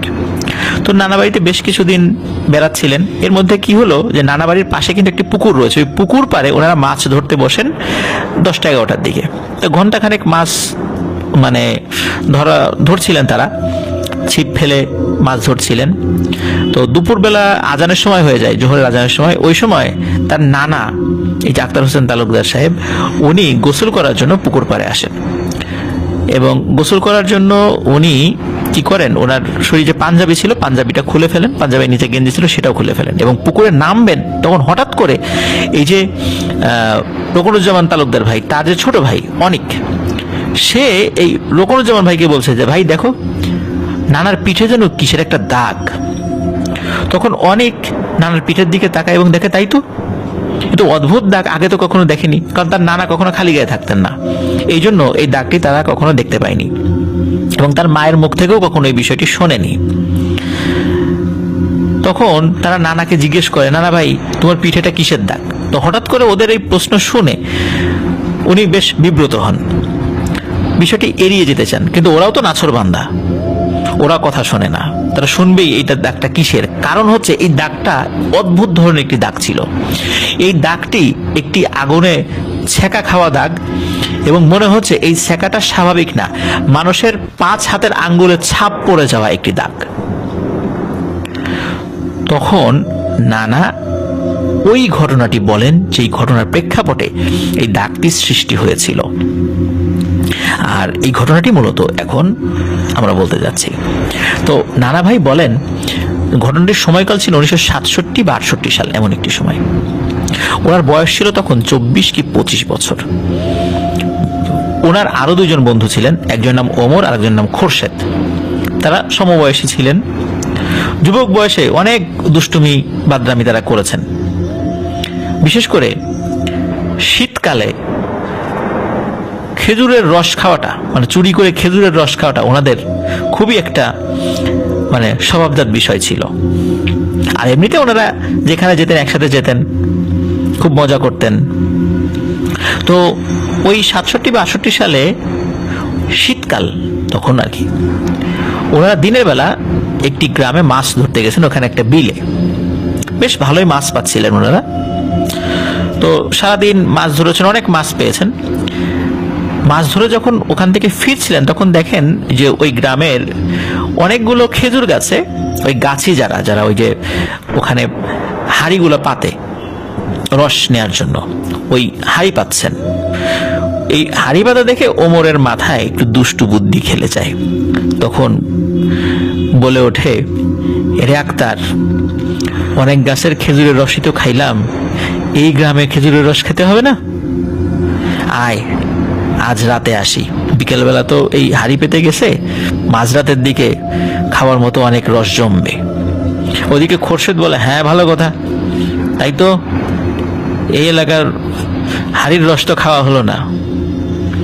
তখন 3জনই প্ল্যান করে আজকে রাত্রেই তারা এখানে আসবে এবং এইখানকার খেজুর গাছের রস তারা খাবে। তো তারা একটা প্ল্যান করে যে কিভাবে কে কার বাসায় আগে আসবে। মধ্যরাতে খোরশেদ এসে প্রথমে ওমরকে ডাকবে, তারপর তারা 2জন মিলে আক্তার নানাকে ডাকবে, পরে 3জন একত্র হয়ে ওইখানে যাবে। তো যেহেতু শীতকাল ছিল, ওই রাত্রে আবার বেশ ভালোই ঠান্ডা ছিল। তারা শীতের কাপড় জড়িয়ে কাঁপতে কাঁপতে যাচ্ছে। শীত বিষয় না, তাদেরকে রস খেতে হবে চুরি করে, এটাই হলো বিষয়। এখন ওই গ্রামে যাওয়ার সময়, ওনাদের গ্রাম থেকে ওই গ্রামে যাওয়ার সময় ছোট্ট একটা নালার মতো পড়ে, নালার উপরে একটি ভাঙা বাঁশের সাঁকো আছে, একটা বাঁশ, ওই একটা বাঁশের উপর দিয়ে পার হতে হয়। বাঁশটাও পুরাতন হয়ে গেছে, বেশ নড়বড় সাঁকোটা, মানে আস্তে আস্তে পার হতে হয়। তো ওনারা যখন সাঁকো পার হচ্ছিলেন, যখন শুরু করেছিলেন সাঁকো পার হওয়া, তখন কিন্তু ওই সাঁকোর ওই পাশটাতে কাউকে দেখেননি। এমনিতেও কুয়াশা ছিল, ওইভাবে কাউকে তারা দেখেননি। কিন্তু সাঁকোর যখন মাঝামাঝি চলে এসেছে, তখন তারা দেখতে পান সাঁকোর ঠিক অপোজিট পাশে রাস্তার উপরে 30 কি 35 বছর বয়স হবে এমন একজন মহিলা সাদা কাপড় দিয়ে কি যেন একটা পেঁচিয়ে কোলে নিয়ে বসে আছে। ওটা দেখে কিন্তু ওনাদের মনের মধ্যে কোনো ভয় ডর কিছু আসেনি, মানে বিষয়টা একদম স্বাভাবিকভাবে নিয়েছে। আর ওই সাঁকোতে যখন তারা যখন পার হচ্ছিল, প্রথমে ছিল ওমর, মাঝখানে ছিল খোরশেদ, শেষ দিকে ছিল আক্তার নানা। তো ওমর আবার কিন্তু বেশ সাহসী একজন মানুষ ছিল। সে মানে জিজ্ঞেস করে যে, খালা আপনি এখানে বসে আছেন কেন শীতের মধ্যে, আপনার শীত লাগছে না? তখন ওই মহিলাটি তাদের দিকে মাথা উঁচু করে তাকায়। মহিলাটি মাথা নিচু করে বসেছিল। মহিলাটি যখন তাদের দিকে তাকায়, তখন তারা তিনজনই মহিলাটার যে চেহারা দেখতে পায়, মানে ভয়ের পরিবর্তে তাদের খুব মায়া লাগে। কারণ হলো, মনে হচ্ছিল তাদের কাছে এই মহিলাটাকে কোনো মানুষ খুব নির্মম ভাবে মেরেছে। মুখের নানা জায়গায় ফুলে গেছে, আর আঘাতের কিছু কিছু জায়গা দিয়ে টপ টপ করে রক্ত পড়ছে। এগুলো দেখে ওনাদের খুব সহমর্মিতা জাগে, আবার একটু ভয়ও পায়। ওনার মনে চিন্তা জাগে যে, মানে সকলের মনেই ওই তিনজনের মধ্যে, যে মনে হয় মানে পারিবারিক কলহের জের ধরে ওনাকে এইভাবে নির্মমভাবে আঘাত করা হয়েছে এবং ঘর বাড়ি থেকে বের করে দেওয়া হয়েছে এত রাতের বেলায় শীতের মধ্যে। তো ওনাদের সহানুভূতি জাগে, আবার একটু ভয়ও লাগে। রাতের বেলা একজন মহিলা এইভাবে এসেছে। তখন ওই মহিলাটি বলে ওঠে, এই আমার পোলাডারে একটু দেখবি, ও কথা কয় না কেন? তখন ওমর বলে ওঠে যে, কি হয়েছে আপনার ছেলের, দেখি তো। তখন ওই ওমরের পাশে কিন্তু খোরশেদ এবং আক্তার নানা তিনজনই দাঁড়ানো, তারা তো সাঁকো পার হয়ে গেছে। ওই মহিলাটি তখন ওই সাদা কাপড় সরিয়ে ওর ভেতরে থাকা একটি জিনিস বের করে দেখায়। এটি দেখার সাথে সাথে তারা তিনজনই এমন ভয় পায়, সেটার বলার কোনো ভাষা থাকে না। তারা দেখতে পায় যে ওই মহিলার কোলে একটি পুড়ে যাওয়া শিশুর ডেড বডি। এমন ভাবে পুড়ে গিয়েছে যে ওই শিশুটির যে দুপাটি দাঁত রয়েছে, সে দাঁতগুলো কালো হয়ে গেছে, এবং ওই দাঁতের কিছু কিছু জায়গায় যে সাদা হয়ে আছে, সেটাও ওই কুয়াশার মধ্যেই চাঁদের আলোতে স্পষ্টভাবে বোঝা যাচ্ছে। এই দৃশ্য দেখার পর তারা তিনজনই প্রচন্ড ভয় পায়। তারা ওইখান থেকে দৌড় দেয়। এখন দৌড় দেওয়ার সময় পেছন দিকে ছিল হচ্ছে এই আক্তার নানা। উনি যখন দৌড় শুরু করবেন, হঠাৎ করে মনে হলো ওনার কেউ পা চেপে ধরেছে। উনি পেছন দিকে তাকিয়ে দেখেন ওই মহিলাটি এক হাত দিয়ে তার পা চেপে ধরেছে এবং বলে, কিরে, আমার পোলাডারে একটু ভালো করে দেখলিও না, কি হয়েছে ওর, কেন কথা কয় না? এরপরে আক্তার নানা সেন্সলেস হয়ে পড়ে যান। ঘুম থেকে উঠে দেখেন, মানে ওনার যখন সেন্স ফিরে আসে আর কি, তখন উনি দেখেন যে উনি ওনার বিছানায় শুয়ে আছে, উপর হয়ে শুয়ে আছে, আর ওনার পিঠের উপরে একটা ভেজা কাপড় দিয়ে ঢেকে রাখা হয়েছে। তখন উনি জিজ্ঞেস করেন, পিঠে কি হয়েছে? তখন জিজ্ঞেস করেন, পিঠে কেউ ভয়ানকভাবে ছেঁকা দিয়েছে, এবং এই ছেঁকাটা কোনো মানুষের হাতের পাঞ্জার ছেঁকার মতো। মনে হচ্ছে লোহা কেটে মানুষের হাতের পাঞ্জার আকৃতি করেছে, সেটা আগুনে পুড়িয়ে তার পিঠের উপর ছেঁকা দিয়েছে। উনি আয়নায়, মানে দুটো আয়না সামনে পেছনে রেখে দেখার চেষ্টা করছিলেন, এবং দেখে উনি খুবই ভয় পান যে হাতের এই ছাপ কিভাবে পিঠে এলো। এবং পরিবারের সবাই যখন জিজ্ঞেস করে যে এটা কিভাবে এলো, উনি সেটা বলতে পারেন না, তবে গত রাত্রে কি ঘটনা ঘটেছে সেটি সকলকে খুলে বলেন। ওই রাত থেকেই একটি ভয়ানক ঘটনা ওই তিনজনের সাথেই ঘটা শুরু হয়। সেটি হলো, ওই তিনজনই স্বপ্নে ওই মহিলাটাকে দেখতে পান। ঠিক ওই মহিলাটাকে ঠিক যেভাবে তারা দেখেছিলেন ওইভাবেই, মহিলাটির কোলে সাদা কাপড়ে মোড়ানো একটি বাচ্চা রয়েছে, আর মহিলাটির মুখমণ্ডলে আঘাতের চিহ্ন। ওই মহিলাটি তাদের তিনজনকে বলছে, মানে ইন্ডিভিজুয়ালি তিনজন আলাদা আলাদাভাবে স্বপ্ন দেখেছে, যে তাদেরকে বলছে, কিরে আমার পোলারে দেখ ভালো করে, ও কথা কয় না কেন।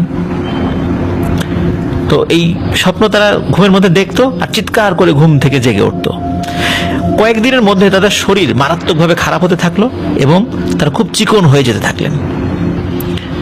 তাদের শরীর বেশ সুঠাম ছিল, কিন্তু তারা চিকন হতে থাকে এবং খুবই ভয়ানকভাবে রোগা হয়ে যেতে থাকে এবং শরীর খারাপ, খুব অসুস্থ। পরিবারের মানে ওই তিনজনের পরিবারের লোকেরাই তাদেরকে নিয়ে খুব চিন্তিত হয়ে পড়ে।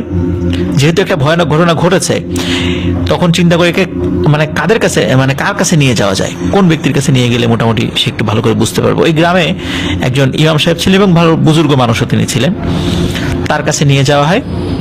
তো দিনটা ছিল বুধবারে নিয়ে যাওয়া হয়। বুধবারে নিয়ে যাওয়ার পর হুজুর তাদের তিনজনকেই দেখেন, দেখার পরে বলেন যে শুক্রবার জুম্মার নামাজের পরে আসো, এই কথা বলে তাদেরকে বিদায় দিয়ে দেন। ওই রাত্রেই ওই তিনজন আবার স্বপ্ন দেখে। ওই মহিলাটি তাদেরকে বলছে, কামটা ভালো করস নাই রে, কামটা ভালো করস নাই। তো এভাবেই তারা এই বুধবার রাতেও স্বপ্ন দেখে, বৃহস্পতিবার রাতেও স্বপ্ন দেখে। শুক্রবারের দিন জুম্মার পর হুজুরের সাথে দেখা করেন, হুজুর পানি পরে দেন এবং ঝাড়ফুঁক করে দেন এবং বলে যে তোমরা এই দুষ্টামি ছেড়ে দাও, আর এরকম দুষ্টামি করো না, নাহলে কিন্তু ভবিষ্যতে আরো বিপদ হবে। তখন তারা বলে যে ঠিক আছে, আমরা এরকম দুষ্টামি আর করবো না, ভালো হয়ে গেলাম আর কি। তারা একদম স্বাভাবিক জীবনযাপন করতেন, এসব দুষ্টামি আর করতেন না। হুজুর বলে দেন যে পরবর্তী শুক্রবার তারা যেন আবারও গিয়ে দেখা করে। পরবর্তী শুক্রবার তারা আবারও গিয়ে দেখা করেন, কিন্তু এই মধ্যবর্তী 7 দিনে তাদের সাথে আর কোনো ঘটনা ঘটেনি, তারা কোনো স্বপ্নও দেখেনি। হুজুর তাদেরকে একটি ভয়ানক ব্যাপার বলেন যে বহুদিন আগে নাকি এই গ্রামে একজন মহিলা তার বাচ্চা নিয়ে থাকতো।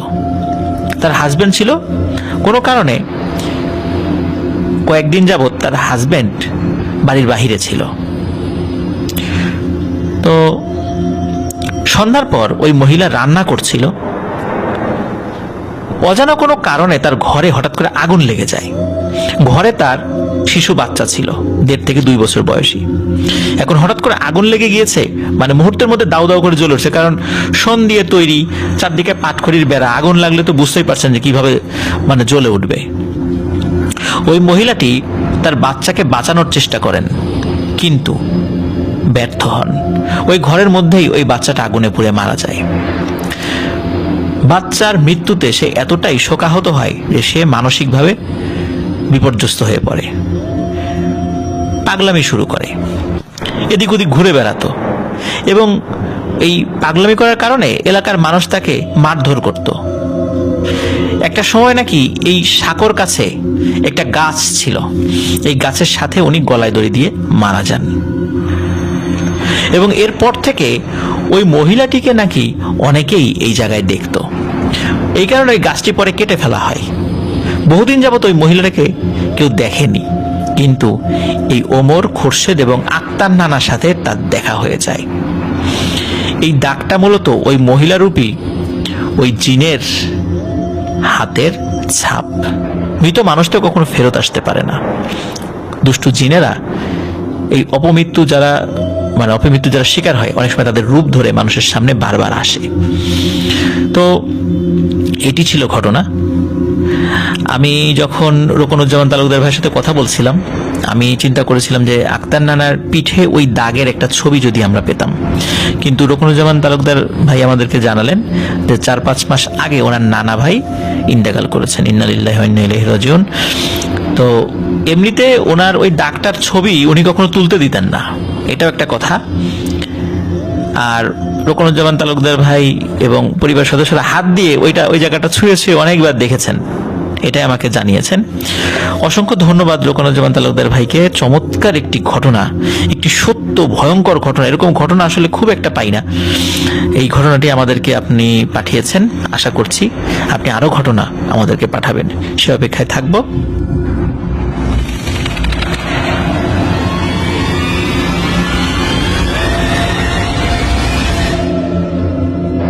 প্রিয় লিসেনার্স, এখন যে ঘটনাটি আমি আপনাদের সাথে শেয়ার করতে যাচ্ছি, এই ঘটনাটি সুদূর সৌদি আরব থেকে আমাদেরকে পাঠিয়েছেন একজন রেমিটেন্স যোদ্ধা ভাই, যার নাম মোহাম্মদ ইসমাইল শেখ, যার বাড়ি গাজীপুর জেলায়।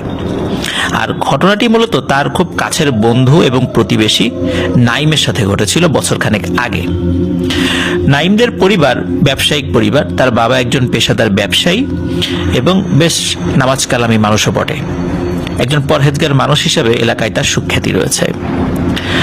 আর নাইমদের যেখানে বাসা এবং ইসমাইল ভাইদের যেখানে বাসা, সেখান থেকে দোকানে আসতে, মানে ওনাদের যেখানে বাজার আর কি, যে বাজারে ওনাদের ব্যবসা বাণিজ্য রয়েছে মানে নাইম ভাইদের, সেখানে পায়ে হাঁটা পথ হচ্ছে 10 মিনিটের রাস্তা। তো সাধারণত কি হয়, রাত 10টার দিকেই বাজারের সব দোকানপাট বন্ধ হয়ে যায়। আর যেহেতু ওটা একদম গ্রাম এলাকা, গ্রামের বাজার, আর গ্রামের বাজার মানে এখনো কিন্তু মানে রাত 10টা মানে অনেক রাত। এদিকে এই ইসমাইল ভাই, নাইম ভাই, ওনাদের কিন্তু একটা অভ্যাস ছিল যে এই দোকানপাট যখন বন্ধ হয়ে যেত, ওনারা রাত 10টার দিকে বসে কিছুটা সময় আড্ডা দিতেন। এর মধ্যে নাইমের আবার অভ্যাস ছিল সিগারেট খাওয়া, তাই মাঝে মাঝে সে বন্ধুদের সাথে বসে সিগারেটও খেত। আর একটা কাজ করতো, সেটা হলো যে ওনাদের বাজারের একটা দোকানে ওয়াইফাই কানেকশন ছিল। ও তো ওয়াইফাই পাসওয়ার্ডটা ওনাদের কাছে ছিল।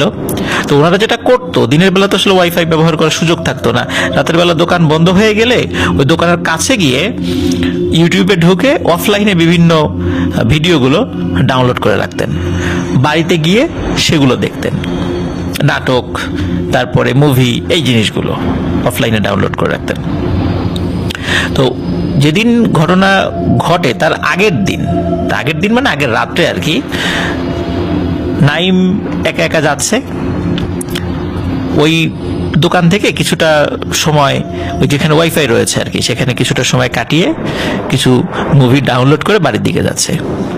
তো বাড়ির দিকে যাওয়ার সময় একটা জায়গা রয়েছে, যে জায়গাটার বর্ণনা না দিলেই নয়। বাজার থেকে যখন বাড়ির দিকে যাবে, খুব কাছাকাছি আর কি, তো বাজার থেকে বের হয়ে একটি স্কুল রয়েছে এবং স্কুলের মাঠ রয়েছে। আর ওই মাঠের একটা পাশেই রয়েছে একটি খালটা বেশি বড়ও না বা ছোটও না, মাঝারি আকৃতির আর কি। আর পথেই রয়েছে বাঁশবাগান। তো অনেকেই বলা বলি করে যে ওই বাঁশবাগানের মধ্যে রাতের বেলা অনেক বড় বড় গরু, ছাগল, ঘোড়া এইগুলো নাকি চলাফেরা করতে দেখে। মানে এগুলোর আকৃতি স্বাভাবিক তুলনায় অনেক বড়। তো যাই হোক, উনি যাচ্ছিলেন, যেতে যেতে হঠাৎ করে একটি জায়গায় চলে আসেন যেখানে 15 ফিট দূরে দূরে বড় বড় 3টি আম গাছ রয়েছে। তো সেখানে দেখে যে ইসমাইল ভাই বসে আছে, নাইম দেখছে। তো নাইম জিজ্ঞেস করছে যে, ইসমাইল এখানে বসে আছিস কেন? তখন বলে যে ইউটিউবে মুভি ডাউনলোড করছি। তখন নাইম বলে যে, আচ্ছা তাহলে মুভি ডাউনলোড এখানে বসে, এখানে কি নেটওয়ার্ক পায়? বলে হ্যাঁ, বাজার থেকে এখানে খুব ভালো নেটওয়ার্ক পায়। সত্যি, সে তার মোবাইল ফোন বের করে দেখে এখানে বেশ ভালো নেটওয়ার্ক। যে কোনো কারণে হতে পারে যে অথবা ফাঁকা এরিয়া, ওইখান থেকে নেটওয়ার্কটা ভালো পাচ্ছে। তখন সেও মানে নাইমও এই সুযোগে আরো একটি নাটক ডাউনলোড করে নেয়। তারপরে দুজনে একসাথে কিছু সময় পরে চলে আসে। যেহেতু রাতের বেলা যখন মানে রাত 10টার দিকে বাজার বন্ধ হয়ে যেত, তখন দোকানে যদি ওই আশেপাশে কেউ ঘোরাফেরা করে, তখন পাহারাদাররা এসে মানে হইচই শুরু করে যে, এই তোমরা এখানে কেন, যাও বাড়িতে যাও, এত রাত্রে এখানে ঘোরাফেরা করছো কেন? তো এই কারণে আসলে ওই বেশি সময় ওই দোকানের আশেপাশে ওই ওয়াইফাই থেকে ইউটিউবে অফলাইনে ডাউনলোড করতে গেলে ওই পাহারাদাররা এসে মানে চিল্লাচিল্লি করে। বিষয়টা আসলে কারোরই ভালো লাগার কথা নয়। তো নাইম চিন্তা করে, ভালোই তো হলো, এখন থেকে ওইখানে দাঁড়িয়ে রাতের বেলা আর কোনো মুভি ডাউনলোড করব না বা নাটক ডাউনলোড করব না, সোজা এই আম গাছের কাছে চলে আসবো, এখান থেকে সুন্দর করে বসে বসে ধীরে সুস্থে ডাউনলোড করে নিয়ে যাবো। আর এই কথাটা কাউকে বলবো না। যদি আমাদের বন্ধু বান্ধবরা অন্যরা কেউ জানে যে এখানে বসে খুব ভালো করে ওয়াইফাই নেটওয়ার্ক পাওয়া যায়, তাহলে ওরাও তো এসে এখানে বসবে, তখন স্পিড কমে যাবে। তো এই কারণে মোটামুটি এই ঘটনাটা ওই ইসমাইল ভাই এবং নাইম এই দুইজন জানতো যে ওই জায়গাটা বসে খুব ভালো নেটওয়ার্ক পাওয়া যায়। পরের দিনের ঘটনা, পরের দিন ব্যবসায়িক কাজে তার বাবা একটু বাইরে ছিল এবং এই কারণে দোকানে বেশ সময় দিতে হয়েছিল নাইমকে। ওই দিন মোটামুটি তার বাবার দোকানে আসেনি, এই জন্য রাত 10টার দিকে সে দোকান বন্ধ করে সে আর ওই ওয়াইফাই ওয়ালা দোকানের দিকে যায় না, কারণ সে তো জানে যে আম গাছের ওইখানে গেলে কিন্তু ওয়াইফাই নেটওয়ার্ক খুব ভালো পাওয়া যাবে। সে দোকান বন্ধ করে ওই আম গাছের কাছে চলে যায়। আর তখন মোটামুটি আশেপাশে আর কেউ ছিল না, সেই সবার শেষে দোকান বন্ধ করেছে, এবং সবার শেষে দোকান বন্ধ করার উদ্দেশ্যও কিন্তু এটাই ছিল যে একটু সময় নিয়ে সে ওয়াইফাই চালাবে। সে যখন দোকান বন্ধ করে ওই আম গাছের কাছে যায়, যাওয়ার পর দেখে যে আজ রাতে আর ইসমাইল আসেনি। ইসমাইলকে সে আর ফোনও দেয়নি, সে চিন্তা করলো সেও তাড়াতাড়ি বাড়িতে চলে যাবে, দ্রুত একটু ওয়াইফাই ডিলেটের কাজ করে সে বাড়িতে যাবে আর কি। তো অদ্ভুত ব্যাপার হলো, গত রাত্রে যখন বসে বসে ওয়াইফাই চালাচ্ছিল তখন খুব দ্রুত সবকিছু ডাউনলোড হয়ে গিয়েছে, কিন্তু সে যে এই যে বসে আছে ডাউনলোড আর হচ্ছে না। অনেকক্ষণ চেষ্টা করছে, ডাউনলোড হয় না, কিন্তু মানে নেটওয়ার্ক কিন্তু বেশ ভালোই দেখাচ্ছে, ওয়াইফাই নেটওয়ার্ক। সে চেষ্টা করে যাচ্ছে, এভাবে কতক্ষণ কেটে গেছে সে জানে না, সে তার মতো করে চেষ্টা করে যাচ্ছে। তো হঠাৎ করে মনে হলো ওই আম গাছের উপরে খচমচ খচমচ আওয়াজ শুরু হয়ে গেল। তো শুরুতে ও আসলে বিষয়টা টের পায়নি, কারণ একদিকে সে ডাউনলোড করছে আর একদিকে সে ফেসবুকিং করছিল। পরে একবার মনে হলো আম গাছটি মৃদু নড়ে উঠল। আম গাছ নড়ে ওঠার মতো কিন্তু বাতাস আশেপাশে ছিল না।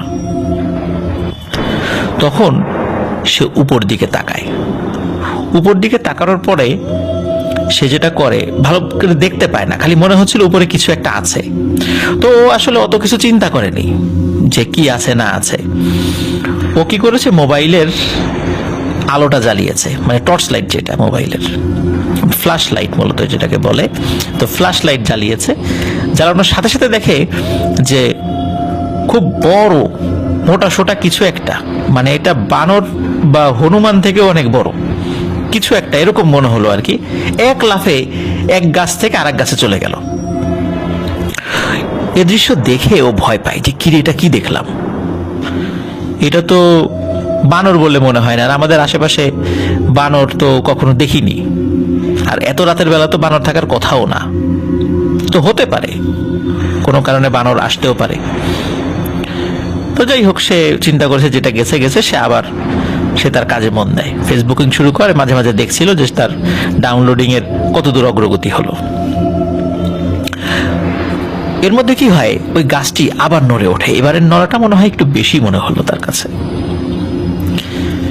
সে এবার কি করলো, আবারও মোবাইলের ফ্ল্যাশ লাইট জ্বালিয়ে উপরের দিকে তাকায়। এবার সে যখন তাকায়, সে কিন্তু আর সেই বানর আকৃতির কিছু দেখেনি। সে দেখে ভয়ানক একটি অবয়ব এবং বিশাল আকৃতির দেহ। সেটি ওই আম গাছে এক পা দিয়ে দাঁড়িয়ে আছে, এবং ওই যে বাঁশঝাড় বলেছিলাম শুরুর দিকে, যে বাঁশঝাড়ে অনেক সময় গরু, ছাগল, ঘোড়া এগুলো দেখা যায়, ওই বাঁশঝাড়ের উপরে এক পা দিয়ে দাঁড়িয়ে আছে এমন একটি অবয়ব। এটা দেখার সাথে সাথে সে প্রচন্ড জোরে এক চিৎকার দেয়, এবং চিৎকার দিয়ে বাড়ির দিকে দৌড় দেয়।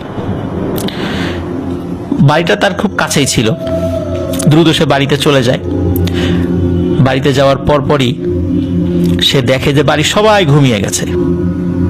অবাক ব্যাপার, রাত 10টার সময় দোকান বন্ধ করলো, কত সময় আর এখানে বসেছিল আম গাছের নিচে, এত তাড়াতাড়ি তো বাড়ির লোকজন ঘুমায় না। তখন সে ডাকাডাকি করে, বেশ খানিকক্ষণ ডাকাডাকি করার পর তার মা এসে দরজা খুলে দেয়। বলে, কিরে, তোর মোবাইলে ফোন দিচ্ছিলাম, ফোন ঢুকছিল না কেন?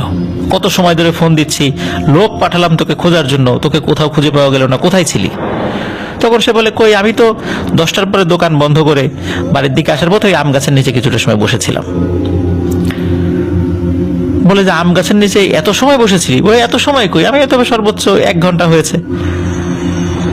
তখন তার মা আর কোনো কথা বলে না, বলে তাড়াতাড়ি খেয়ে নিয়ে শুয়ে পড়।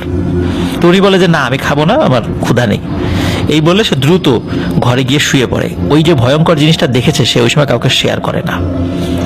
কিন্তু সকালবেলা সে আর বিছানা থেকে উঠতে পারে না। তার মা এসে ডাকাডাকি করে, মনে হচ্ছিল তার জবান বন্ধ হয়ে গেছে, মানে সে কোনো কথাই বলতে পারছে না, শরীরে প্রচন্ড জ্বর। এদিকে এই নাইম ভাইয়ের বাবা কিন্তু বেশ নামাজি এবং পরহেজগার মানুষ ছিলেন। তো উনি এসে দেখে ছেলের এই অবস্থা। উনি এসে কিছু একটা বুঝতে পারেন এবং বুঝার পর উনি একটা মাটির পাত্রে পানির মধ্যে কোরআন থেকে কিছু আয়াত তেলাওয়াত করে ফু দিয়ে নাইম ভাইকে খেতে বলেন। তো নাইম ভাই যখন মানে খেতে যাবেন, মনে হচ্ছিল কেউ ওই পানিটা খেতে বাধা দিচ্ছে তাকে।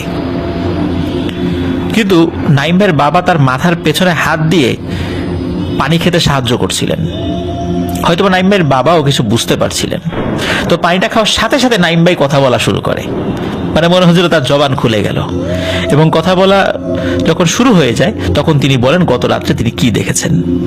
এই কথা বলার সাথে সাথে নাইম ভাইয়ের বাবা খুব রেগে যায় যে তুমি এত রাত্রে কেন ওই জায়গাটাতে গিয়েছিলে, কেন ওই জায়গা সম্পর্কে তুমি কিছু জানো না, এলাকার লোকজন কিছু বলে নাই তোমাকে? বলে যে আমি তো বাঁশঝাড় সম্পর্কে জানি, বলে ওখানে যে 3টা আম গাছ রয়েছে এই আম গাছের সমস্যা রয়েছে, তুমি এত রাত্রে ওই গাছের নিচে কেন তুমি বসেছিলা? তখন বলে এত রাত খুব বেশি রাত হয়নি, 10:30 বাজে হয়তো বা। কিন্তু অদ্ভুত ব্যাপার হলো নাইম ভাই মোবাইলে সে যখন ফেসবুকে কিছু কমেন্ট করেছিলেন, ওই যখন ফেসবুকিং করছিল, পরবর্তীতে উনি দেখেন ওনার কমেন্টের যে সময়টা, এই সময়টা রাত 2:30 থেকে 3:30টার আশেপাশের সময় ছিল। এবং তার ডাউনলোড যখন হয়ে গিয়েছিল পরবর্তীতে, মানে ডাউনলোড কিন্তু হয়ে গিয়েছিল পরবর্তীতে, ওই ডাউনলোডিং যখন কমপ্লিটেড আর কি, ওই সময়টা রাত 3:27 ছিল। নাইম ভাই খুবই অবাক হয় যে এটা কিভাবে সম্ভব, আমি এত সময় কিভাবে ওখানে বসেছিলাম। রাত 10:30 থেকে রাত 3:30 পর্যন্ত প্রায় ওখানে বসেছিলাম, এটা কিভাবে সম্ভব? আমার তো মনে হলো মাত্র অল্প সময় বসেছিলাম সেখানে। যাই হোক, উনি ওনার বাবার কাছে খুব করে ক্ষমা টমা চায়। ওনার বাবা ওনার উপর খুব রাগ করেছিলেন যে তিনি কেন এত রাত্রে ওইখানে বসে বসে এই কাজটি করেছিলেন। পরবর্তীতে ইসমাইল যে মূলত ওই গাছের সন্ধান দিয়েছিল যে ওইখানে বসে নেটওয়ার্কটা ভালো পাওয়া যায়, তো ইসমাইলও নাকি ওখানে বসে কিছু একটা দেখেছিল, কিন্তু সে কাউকে বলেনি। সে মনে করেছে যে হয়তোবা সাধারণ কিছু, কারণ গাজীপুরের আশেপাশে কিন্তু বানর জাতীয় জিনিস রয়েছে, সে মনে করেছে এরকম বানর জাতীয় কিছুই হবে আর কি, এই জন্য সে কাউকে কিছু বলেনি। কিন্তু তার সাথে এরকম ভয়ানক ঘটনা ঘটেনি।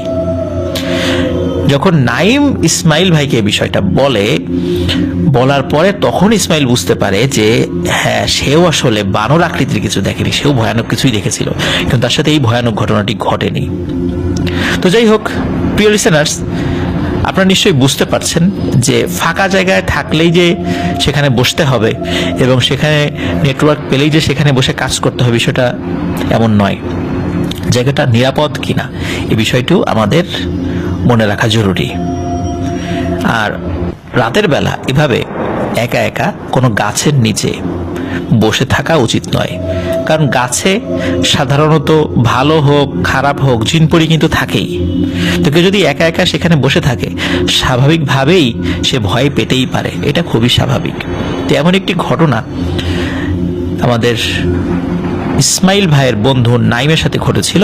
ধন্যবাদ ইসমাইল শেখ ভাইকে। এবং নাইম ভাই হয়তো বা উনি গল্পটা শুনছেন না, যে ওনার ঘটনাটা আমরা আজকে বলছি, তুমি যখন শুনবেন তখন নিশ্চয়ই আমাদেরকে কমেন্ট করবেন। তো অসংখ্য ধন্যবাদ জানাচ্ছি মোহাম্মদ ইসমাইল শেখ ভাইকে সুদূর সৌদি আরব থেকে আমাদেরকে চমৎকার একটি ঘটনা পাঠানোর জন্য। আমরা আশা করছি তিনি আরো ঘটনা আমাদেরকে পাঠাবেন। প্রিয় লিসেনার্স, আশা করি আমাদের ঘটনা আপনাদের ভালো লেগেছে। ঘটনা ভালো লাগলে লাইক, কমেন্ট ও শেয়ার করে আমাদের সাথে থাকুন। পরবর্তী ঘটনা শোনার আমন্ত্রণ জানিয়ে আজকের মতো এখানে বিদায় নিচ্ছি। আসসালামু আলাইকুম।